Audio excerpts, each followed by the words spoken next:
Hello friends, कैसे हैं आप लोग। तो भाई ये क्या वीडियो लेके आए हो। आप तो टैक्स पढ़ाते हो, आज कुछ अलग कर रहे हो क्या। वैसे भी देखो भाई, पेपर तो पोस्टपोन हो गया। तो जस्ट एक जर्नी बताना चाहता हूँ। जर्नी सुनने से आपको क्या मिलेगा, सिंपल सी बात है। आपको कुछ ऐसी चीजें मिलेगी कि भाई क्या हम भी सीए सीएस या सीएमए बन सकते हैं क्या। मैं जब भी था तो मेरे को हकीकत बता रहा हूँ कि डाउट आता था कि भाई क्या मैं बन सकता हूँ क्या। बिल्कुल बन सकते हैं। अगर मैं बन सकता हूँ, अगर आप एफर्ट लगाने को तैयार हो तो कोई बड़ी बात नहीं है। आप भी जो भी आपका ड्रीम है आराम से कर सकते हो पूरा, कोई दिक्कत की बात नहीं है। तो मैं कैसे सीए बना, बेसिकली वो आज बात करते हैं। जब मैं सीए बना था, मतलब अभी से कुछ 2-3 महीने पहले की बात है, तभी बहुत सारे फ्रेंड्स ने जो अपने टैक्स सेंटर पे फ्रेंड्स कनेक्टेड है, उन्होंने बोला था सर एक वीडियो बनाना जिससे आप बताओ कि सर जर्नी आपकी क्या थी सीए की, ताकि हम लोग को भी थोड़ा मोटिवेशन मिल सके। तो उसके रिलेटेड कुछ बात करते हैं। आपको अच्छा लगे तो भाई शेयर वगैरह करना अपने फ्रेंड्स के साथ। तो स्टार्ट होती है जर्नी जब भी मेरा प्राइमरी एजुकेशन हुआ था राजस्थान में। मैंने एक व्लॉग डाला था अपने गांव का, जहाँ का पॉपुलेशन कुछ 150-200 लोग थे, इससे ज्यादा नहीं था। मतलब 150-200 भी होंगे कि नहीं होंगे मुझे पता नहीं। मतलब आराम से मेरी क्लास में सिर्फ हम लोग 10-15 लोग थे। मतलब फर्स्ट से लेके फिफ्थ तक जितने हम लोग पढ़े थे हमारे क्लास में, 10 लोग या 15 लोग ऐसे ही क्लास में थे। तो फिफ्थ तक मेरा हिंदी मीडियम में राजस्थान के एक छोटे से गांव से एजुकेशन हुआ था। जहाँ पे एक ही स्कूल था जो गवर्नमेंट का स्कूल था, तो हिंदी इंग्लिश तो कुछ था नहीं, एक ही स्कूल था भाई। यहाँ पे पढ़ना है तो भाई पढ़ना ही पड़ेगा, और कोई ऑप्शन नहीं है। तो वहाँ पे फिफ्थ तक कुछ एजुकेशन हुआ था। मम्मी दादा दादी के साथ मैं रहता था। ठीक है, फिर फिफ्थ के बाद ऐसा हुआ कि मम्मी को ऑब्वियस सी बात है कि भाई यहाँ पे कैसे चलेगा, आगे पढ़ाना है बच्चे को तो कुछ तो करना पड़ेगा ना। तो वो फिर मुंबई पापा रहते थे, तो हम लोग मुंबई आ गए थे। मुंबई में आए तो ऑब्वियस सी बात है, फिफ्थ तक मेरा जो बैकग्राउंड था, एजुकेशन था, वो हिंदी मीडियम में से था। तो यहाँ पे कोई इंग्लिश मीडियम वाला तो लेगा नहीं, क्योंकि वहाँ पे ऐसा रहता है कि हर स्कूल में जाने से पहले वो बोलते हैं कि पहले कहाँ पे एजुकेशन हुआ है। तो ऑब्वियस सी बात है हिंदी मीडियम में हुआ है, तो अभी भी हिंदी मीडियम में आपको कैरी ऑन करना पड़ेगा। तो आगे भी 6 to 10 जो बोलते हैं हिंदी मीडियम में हुआ था, कोई दिक्कत की बात नहीं थी। टेंथ में कुछ 82-83% आ गए थे, पढ़ाई में अच्छे ही थे। ऑब्वियस सी बात है, मतलब ठीक थे यार, 80-80-82 ठीक है, मतलब आ गए थे। फिर 11th आया तो 11th में पूरा पढ़ाई खत्म हो गया था। मतलब ऐसा था कि जो 10th में मेरे मैथ्स में महाराष्ट्र बोर्ड में 150 से 142 मार्क्स आए थे। मतलब 142 इज मतलब क्वाइट गुड कि भाई 142 मार्क्स आ गए। वो आके 11th में कितने हो गए थे, 100 में से 37 मार्क्स। 12th में भी एकदम कंसिस्टेंट 37 मार्क्स। मतलब एकदम बोलते हैं ना, पढ़ाई वढ़ाई का कुछ अपना लेना देना था नहीं। वो दोस्त मिल जाते ना टपोरी टाइप के, थोड़े बहुत मिल जाते भाई, सबको मिल जाते, हर जगह हमें भी मिल गए थे, तो हम लोग इधर उधर घूमते थे, पढ़ाई वढ़ाई करते नहीं थे। तो 12th तक कुछ स्थिति से 8% आए थे, समझो ना कि 80 से सीधा 60%। फिर कुछ सिचुएशन हो गई ऊपर नीचे कि जो कॉलेज में एडमिशन मिलना था, जहाँ पे 11th-12th किया था, वहाँ पे एडमिशन नहीं मिला। मुंबई से जोगेश्वरी में एक कॉलेज था, तो एडमिशन इसलिए नहीं मिला बिकॉज उधर गवर्नमेंट कॉलेज था, तो एक ही दिन में फीस भरना था और एक दिन में फीस नहीं भर पाए थे। तो बोला कि भाई अभी यहाँ पे नहीं मिलेगा। मतलब एडमिशन के लिए कुछ पढ़ाई वाला तकलीफ नहीं था, बट वो एक दिन लेट होने की वजह से प्रॉब्लम हुआ था। एकदम लो कॉलेज में एडमिशन लिया। तब तक मैंने सीए का पता ही नहीं था भाई, सीए का फॉर्म कैसे भरे। कोई फैमिली बैकग्राउंड में कोई चार्टर्ड अकाउंटेंट नहीं है, कोई कुछ नहीं, पता ही नहीं था फॉर्म कैसे भरना होता है। हकीकत ये बात है। आजू बाजू वाले भी ठीक है कि भाई बीकॉम करेगा फिर जॉब कहीं पे कर लेंगे, अकाउंटेंट बन जाएंगे, वो वाली सिचुएशन थी। फिर एक टर्निंग पॉइंट आया जब मैं, मेरा 10th का एक फ्रेंड था गोपाल करके, यहाँ पे मेंशन करना पड़ेगा, वो सीपीटी दे रहा था और मैं एसवाई बीकॉम में आ गया था। मतलब 14th जो होता है 14th में था। तो उसके साथ मैं इधर उधर घूमता था, तो उसने बोला चल तू भी चालू कर ले। तो मैंने बोला कि चालू करूँ, तो घर वालों ने ऐसा बोला कि टीवाई के बाद करना, सीधा आईपीसीसी में मिल जाएगा भाई, सीपीटी का मगजमारी क्यों चाहिए। तो नहीं, उसने बोला कि चलो साथ में करते हैं। तो सीपीटी किया, सीपीटी मेरा क्लियर हो गया, उसने सीपीटी उसका नहीं हुआ, तो उसने सीपीटी छोड़ दिया। तो ये चक्कर में मैं आ गया आपका आईपीसीसी में। तो अभी ऐसी सिचुएशन थी कि जब भी स्टार्ट किया था, तो आप लोग क्या सोचते हो, बस सीए बनना है, सीएस बनना है, सीएमए बनना है, जो भी आपका ड्रीम रहेगा। मेरा ये ड्रीम था कि भाई सीए फाइनल में पहुंच जाएंगे तो क्या होगा, 25-30 हजार का जॉब मिल जाएगा, अकाउंटेंट बन जाएंगे, ठीक है, कोई दिक्कत की बात नहीं है। ये था ही नहीं कि भाई सीए बनेंगे, पूरा कोई कॉन्फिडेंस ही नहीं था, क्योंकि जब भी हम लोग देखते थे कि भाई ये कोई सीए है, तो ऐसा लगता था यार क्या बड़ा आदमी रहेगा, अपन कैसे अपने से इतना मेहनत कैसे होगा। और पहले से जो बैकग्राउंड एनवायरनमेंट था आसपास का, वो यही बोलते थे कि भाई सीए तो कोई बहुत तोड़ लोग होते हैं। भाई कोई तोड़ लोग नहीं होते, सीधी बात है। ऑब्वियस ही बात है, बहुत मेहनत करना पड़ता है, नो डाउट, बट जब भी आपको वो करनी है चीज तो आपका बॉडी ऑटोमेटिकली वो मेहनत करेगा। ऐसा नहीं है कि कोई दूसरे यूनिवर्स से लोग आ रहे हैं, कोई दूसरे ये यूएफओ में बैठ के लोग आ रहे हैं, ऐसा कुछ नहीं भाई, अपन लोगों में से ही है। सीए में सिर्फ क्या चाहिए, कुछ कीज है, आपको ये चीजें करोगे आपको सक्सेस मिलेगा, ये चीज गलत की आपको नहीं मिलेगा। मैं फेल भी हुआ हूं क्योंकि कोई बताने वाला ही नहीं था कि भाई कैसे करें। मेहनत पूरा मतलब 16 घंटे पढ़ने हैं तो 16 घंटे पढ़ने को तैयार है, कोई दिक्कत नहीं है। पर अंधाधुंध ऐसा आंख बंद करके निशाने मारेंगे तो कभी निशाना यहाँ लगेगा, कभी निशाना वहां लगेगा। सीधा निशाना कब लगेगा, जब कोई आपका मेंटर करने वाला हो, वो भी वैसा मेंटर, ऐसे मेंटर नहीं कि क्लास ले लिया, उन्होंने अपने पैसे ले लिए, अभी क्या बोला भाई जाओ अभी हमें और तुम्हारे से कोई ऐसा रिलेशन नहीं है, आपका काम था फीस देना, फीस दे दिया, अभी आप चले जाओ। ऐसा जनरली होता है, कोई उसमें गलत नहीं है, बिजनेस मॉडल है क्लासेस वालों का भी। पर वैसा मेंटर वो काम के नहीं रहते, वो सब अपने फायदे की बात देखते हैं। पर ऐसा कोई मेंटर चाहिए होता है जिसकी वजह से क्या हो, अपने को पता हो कि भाई ये चीजें करोगे तो ये सही होगा। मैंने काफी यूट्यूब पे वीडियो डाले हैं, एक है कि strategy to clear professional exam, उसमें साफ साफ बता दिए ये सब्जेक्ट में ऐसे मेहनत करो आप पास हो जाओगे, ये सब्जेक्ट में ऐसे करो आप पास हो जाओगे, कोई दिक्कत नहीं, 90% रिजल्ट निकलेगा, कोई तकलीफ नहीं। 10% एक्सेप्शनल सिचुएशन हर जगह होती है, ठीक है। तो आईपीसीसी का अटेम्प्ट दिया, फर्स्ट ग्रुप हो गया था, इतना दिक्कत की बात नहीं आई थी। सेकंड ग्रुप में वो आईटीएसएम ऑडिट, उन्होंने भाई बहुत तंग किया जिंदगी में, मतलब एक दो अटेम्प्ट ऐसे ही उन्होंने खा लिए थे। मतलब पास हो जाता था, 150 चाहिए, 142 आ रहा है, 145 आ रहा है, बट 150 नहीं पहुंच रहा। तो फिर कुछ यूट्यूब पे इधर उधर वीडियोस देखे कि भाई कैसे क्या प्रॉब्लम हो रहा है, सब चीजें आती है, सब चीजें लिख के भी आते हैं, बट प्रॉब्लम हो जाता है कि नहीं। तो फिर काफी वर्क ऑन किया कि भाई क्या तकलीफ है। फिर कुछ कंक्लूजन निकाले कि यहाँ पे हम लोग गलत जा रहे हैं। जैसे कि आप लोगों के साथ भी होता रहेगा, आपको ऐसा लगता रहेगा कि भाई हम सब सही तो कर रहे हैं फिर भी फेल क्यों हो रहे हैं, ऐसा लगता है।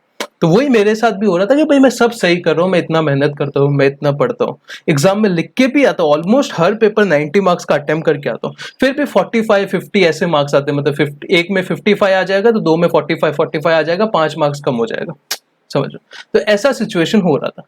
तो फिर काफी मेहनत किया, मतलब समझा कि कहाँ गलत कर रहे हैं। जब पता चला कि ये चीज गलत था तो तीनों सब्जेक्ट में एग्जाम्शन आया, मतलब 185 के ऊपर मार्क्स आए, और जहां 150 चाहिए थे 150 नहीं आ पा रहे थे, वहां पे 185 के ऊपर आके सब स्मूथली एकदम क्लियर हो गया, कोई दिक्कत की बात नहीं। फिर आया final, first attempt first group में क्लियर हो गया, सेकेंड ग्रुप में प्रॉब्लम हुई थी एक दो अटेम्प्ट की, पर उसकी रीजन पढ़ाई बिल्कुल नहीं थी। उसकी रीजन ये थी कि बीच में मेरी एंगेजमेंट हो गई थी, राजस्थानी हूँ, थोड़ा जल्दी हो जाता है, शादी वादी पहले हो गई थी, तो उसकी वजह से स्किप करने पड़े थे अटेम्प्ट, तो उसकी वजह से एक दो आगे पीछे हुआ। वो कोई रिग्रेट भी नहीं है क्योंकि पता था जब एग्जाम दूंगा तब हो जाएगा। बीच में कोरोना आ गया, एक साल पूरा खा लिया उसने, वो सबका खाया उसने। तो बोलने का मतलब क्या है, जो एक लड़का एसवाई बीकॉम तक उसको पता ही नहीं था सीए क्या होता है, उसके बाद स्टार्ट किया है। वो एक कांदीवली में ठाकुर हाउस था, वहां से जाके हम लोग, अभी तो सीडीएस के पोर्टल के थ्रू घर पे बुक आता है, हम लोग ऐसा उठा के लेके आते थे बुक, लोकल ट्रेन में काफी सारी बुक्स रहती थी तो हम लोग उठा के लेके आते थे। तो सोचो ना, वहां से कोई ऐसा नहीं था कि भाई सीए बनेंगे, या फिर सिर्फ ऐसा था कि भाई एक अच्छी स्टैंडर्ड ऑफ लिविंग मिल जाएगा अगर यहाँ पे हम लोग काम करते हैं, नहीं तो भाई वो भी वांदे हैं, हकीकत बात यही है।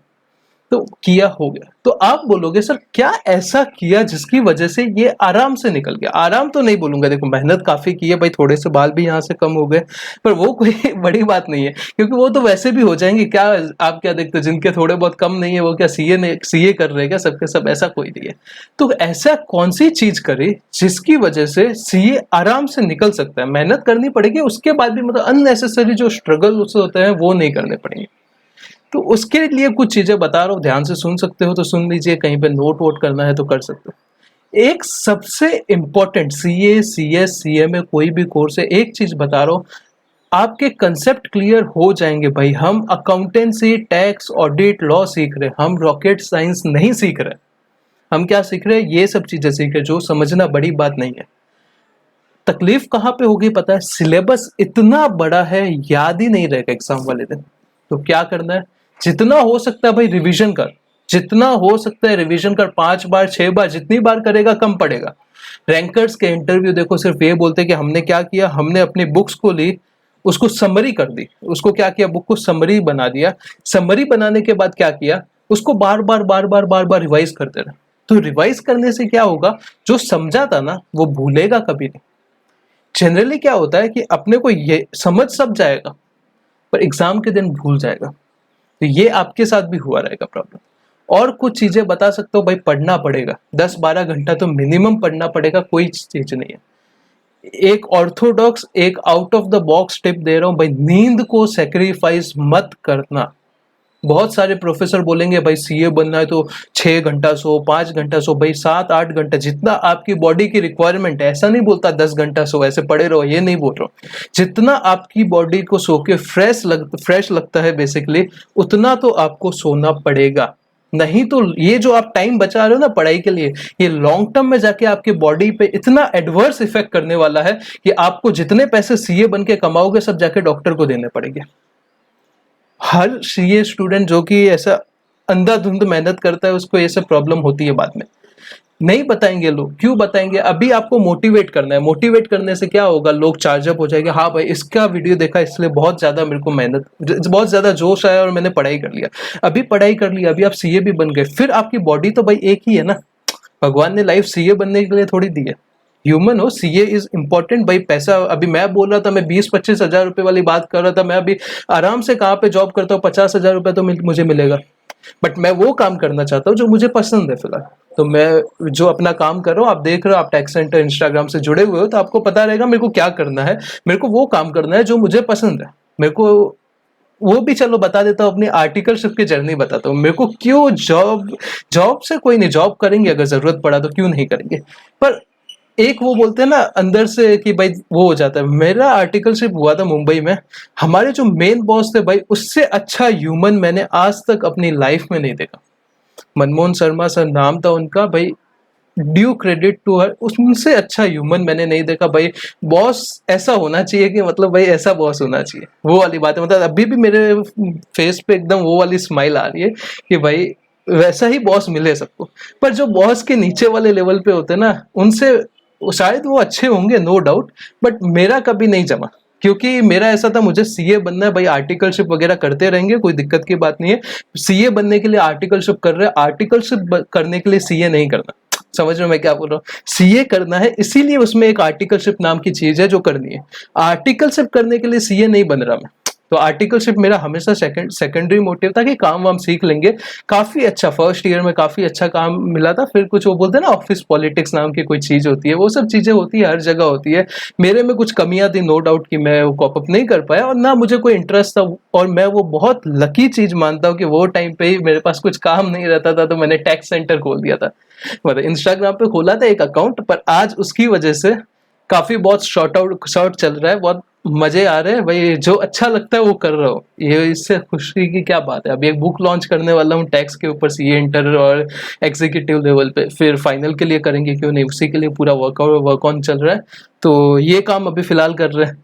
तो वही बोल रहा था कि वो टाइम पे इतनी ऐसी लगती थी ना भाई क्या कर रहा हूँ। एक अपन आ रहे हैं, मैं रेडी हूं कि तुम्हें जो करना है मेरे से करवाओ। और ऐसा नहीं था कोई इंटेलिजेंस का कमी था। अभी आज मेरे 12-13 हजार भगवान की दया से फॉलोवर है, फ्रेंड है, फॉलोवर नहीं है फ्रेंड है। तो उसमें नो डाउट कुछ तो थोड़ा बहुत 1% तो इंटेलिजेंस रहा रहेगा। तो शायद मैं उनके लिए भी वो काम कर सकता था, ऐसी कोई बात नहीं है। पर वो चीज बोलते हैं ना कि एक तो अपन जा रहे हैं, ऊपर से अपने साथ जस्ट इसीलिए कोई ट्रीट नहीं कर रहा है क्योंकि वो अपने से 10 साल बड़ा है। क्वालिफिकेशन में क्या भाई, वो सीए थे, आज मैं भी सीए हूँ। जस्ट वो 10 साल आगे थे, इसकी वजह से अपने साथ ये सब होता है, सबके साथ होता है। तो इसीलिए जॉब नहीं करना था, तो ये काम कर रहा हूँ। ठीक है, तो सीए बनने का जर्नी आपको जैसे बताया कि क्या करना है, एक रिवीजन पे फुल ऑन फोकस, आर्टिकलशिप करो, बहुत अच्छे से करो, पर एग्जाम का पीरियड रहता है भाई भूल जाओ। काम सीखना है, काम लाइफ में 2-3 महीने में सीख जाओगे, कोई बड़ी इनकम टैक्स रिटर्न सीखने में अगर आपको इनकम टैक्स आता है, फॉर्म पढ़ना आता है, 2 महीना में क्या बोलो, 2-4 रिटर्न करोगे, आपको समझ जाएगा भाई कैसे कैसे फिलअप करना है अपने को। बाकी तो हर एक क्लाइंट के हर एक अलग अलग प्रोविजंस आते हैं, अपने को प्रोविजन आते हैं, अपन कर लो, क्या दिक्कत है। सिंपल सी बात है ना। तो वो सब में इतना मत पढ़ना, नो डाउट जरूरी है, पर इतना भी मत पढ़ना कि भाई हम उसी में लगे हुए कि भाई काम कर रहे हैं सीए का। कोई मेरे साथ थे ना लोग, मतलब मैं जब ये आर्टिकलशिप किया, हम लोग 7-8 लोगों ने आर्टिकलशिप एक साथ में चालू किया था। 2 लोग अभी सिर्फ सीए हैं, बाकी सब में 50-60% ने कहाँ पे छोड़ दिया, कौन से लेवल पे पता है, आईपीसीसी नहीं हुआ। कुछ लोगों का एक ग्रुप हुआ, दूसरा नहीं हुआ, कुछ लोगों का फाइनल हुआ। वो लोग ने क्या किया, जैसे ही आर्टिकलशिप चालू किया, साथ में इनकम टैक्स रिटर्न ऑफिस में भरते थे, इधर उधर से और अपने क्लाइंट जमा किया और इनकम टैक्स रिटर्न भर रहे। उनका लाइफ इनकम टैक्स रिटर्न भरने में ही निकल गया। कुछ लोग थे जो ये सर लोगों की, भाई जो मेन सर नहीं, वो भाई बहुत अच्छे थे, बीच वाले जो होते ना कि भाई हम आप और हम सब घूम रहे साथ में, तो उसमें घूमते रहे, अभी ठीक है।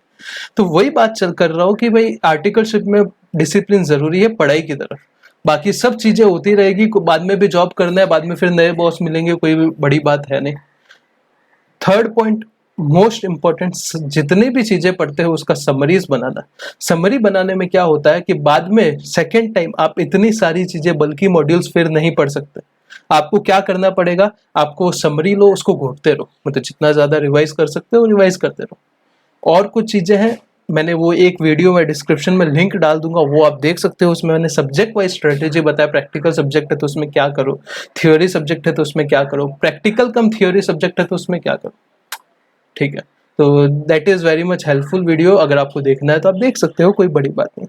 कोई भी डाउट है, अभी मेरा क्या प्लान है, एक दो दिन में, अभी एग्जाम पोस्टपोन हो गए, आप मुझे इंस्टाग्राम पे टैक्स सेंटर हैंडल पे, ये जो स्पेलिंग है सेम स्पेलिंग आपकी उधर है इंस्टाग्राम पे, डाउट पूछो, मैं कंसोलिडेट करूंगा डाउट, और हर एक दिन एक छोड़ के यूट्यूब पे लाइव आऊंगा और आपके डाउट का रिजॉल्व करूंगा, फ्री ऑफ कॉस्ट, नो, वो कोई तकलीफ की बात नहीं है। क्योंकि देखो, ऐसी बात नहीं है कि मुझे पैसे नहीं कमाने या कुछ नहीं, पर अच्छा काम करके भी तो कमा सकते हैं ना भाई, क्या दिक्कत है, यूट्यूब से भी कुछ थोड़ा बहुत रेवेन्यू आता है, साथ में अपन और अपनी क्लासेस वगैरह भी है, उसमें क्या तकलीफ है। तो वहां से आप ज्वाइन हो सकते हो हमारे साथ, और डाउट तो आप इंस्टाग्राम में वैसे भी पूछ सकते हो, मैं उसका रिजॉल्व इंस्टाग्राम पे डायरेक्टली कर देता हूँ। कुछ बड़ा डाउट हुआ, जैसे आपको कोई पूरा कंसेप्ट समझना है, तो समरी वर्जन में मैं आपको यूट्यूब पे बता दूंगा। और कुछ टैक्स सेंटर को फॉलो कर देना, यहाँ पे यूट्यूब पे सब्सक्राइब कर देना। सर सूट वगैरह बाहर तो पहना हुआ था थंबनेल में, यहाँ पे क्या आप नॉर्मल टी शर्ट पहन के, भाई ऐसे ही अपना अच्छा है, ये ज्यादा कंफर्ट है, वो तो ठीक है भाई, थोड़ा मार्केटिंग ब्रांडिंग करना पड़ता है, तो उस चक्कर में वहां पे पहन के डाला हुआ था, ठीक है। चलो बस ऐसे ही थोड़ा बहुत मैंने सोचा 10-15 मिनट बात कर लेते हैं, तो उसके लिए यहाँ पे वीडियो बनाया था। तो होप सो थोड़ा बहुत ठीक लगा रहेगा वीडियो, ज्यादा बड़ा नहीं करना चाहता, आपका टाइम वेस्ट ना हो। टेस्ट वगैरह जो कुछ है तो अभी आरटीपी एमटीपी सॉल्व करना चालू करो, पेपर एक्सटेंड हो गया है, तो पास्ट पेपर का देखो कि भाई कौन से चैप्टर से कितना मार्क्स पूछते हैं, ये बहुत इंपॉर्टेंट चीज है। अंधाधुंधी मत पढ़ो, जैसे एनालिसिस करो कि कौन से चैप्टर से कितना मार्क्स का आता है, कौन सा चैप्टर कंसिस्टेंटली आता है, वो सब बहुत ज्यादा अभी पढ़ना चालू कर दो। आरटीपी एमटीपी टाइम मिला है, सॉल्व करो। अगर टैक्स है तो टैक्स के एडिशनल एमसीक्यू वो लोग ने डाले, पता है बहुत सारे एमसीक्यू डाले हुए हैं, केस सिनेरियो बेसिस में ऐसे करके 400-500 एमसीक्यू डाले हुए, सब सॉल्व करो अच्छे से। मैराथन 1 आया, अगर आपको रिवाइज क्विकली करना है, 10 घंटे में 10 चैप्टर मैंने रिवाइज करवाए हैं, आप चैनल पे देख सकते हो, एक वीडियो है, सब अमेंडेड डायरेक्टली फ्रॉम आईसीआई के स्टडी मटेरियल, जो कि एक ऐसे चैप्टर है जो सीए फाइनल सीए इंटर में कॉमन है, आपको देखने हैं तो आप देख सकते हो, मतलब 10 घंटा आप वीडियो देखो, 1.5 की स्पीड में देखना है तो देखो, आपके मतलब 7 घंटे में कुछ 10 चैप्टर हो जाएंगे पूरे, मतलब ऑलमोस्ट 95% हो जाएंगे। और तो क्या, बाकी कुछ डाउट है तो पूछो, और फिर मिलते हैं टैक्स सेंटर पे, कनेक्ट हो जाओ इंस्टाग्राम पे, बात करते हैं भाई, फ्रेंड है और क्या। चलो bye bye, God bless you भाई, ध्यान रखना, कोरोना वगैरह चल रहा है, शांति से रहना, ठीक है।